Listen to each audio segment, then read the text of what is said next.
Hello, I'm John. We're busy restoring Corrick, a nearly 50-year-old Contessa 32. It's a bright and breezy day down on the Hamble, and today is the day that the boat comes out of the shed. I hope you enjoy this episode.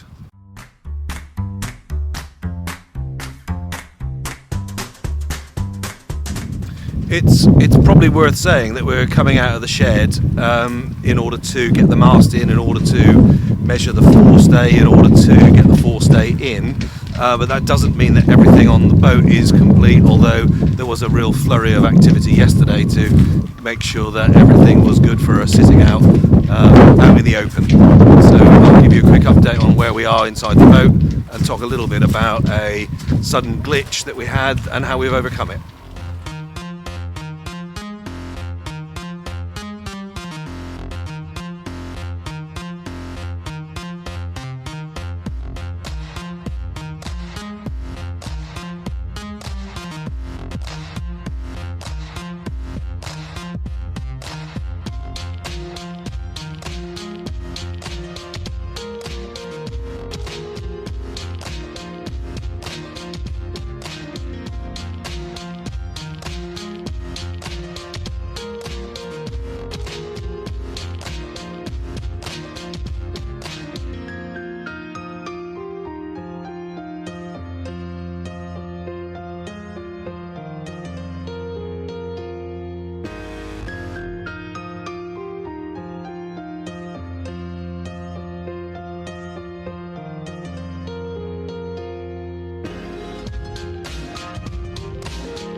Well, I'm sat at the chart table, and there's been a bit of a shortage of, or a bit of delay in getting things. And one of the things we were worried that we weren't going to get was the VHF radio. But it turned up last week, and we got it out of its box, and we had a bit of a look at it, and it is everything we expected at the front, and that's fine. But it is, however, quite significantly deeper than we had anticipated, and this is down to me not measuring it, but it then didn't fit in with the planner where we wanted to fit it. So when the VHF radio turns up, it turns up actually be quite a lot longer than I'd anticipated, and therefore putting it here just feels all wrong. So we had a good look at what the options were here, actually inside this cupboard, built into the side of the chart table. None of that felt quite right, and I'll show you the mock-up of this in a second, but what we built was this. So made of ply, nicely varnished, formicaed up, and what we're going to do is we're going to fit this up into this position here, the VHF going here, the I-70 going here, and I think that should work better than the original plan. So all in, a little bit more effort, but a win. In other news down the boat, we've managed to put the door that separates the saloon from the forward cabin in place, and that's looking really rather nice indeed. And around over into the galley, the cooker is in, the cupboards are on. We've put the sink in but haven't quite secured it down, and in the quarter berth it has been lined with fleece. Still got the engine loom to go in, and then that'll all get boarded up. And the electrics is very, very, very nearly done, but not quite. Out in the cockpit, the final bit of trim went in the other day before we then put the locker hinges and locker latches on, and the main track controls are in place as well now.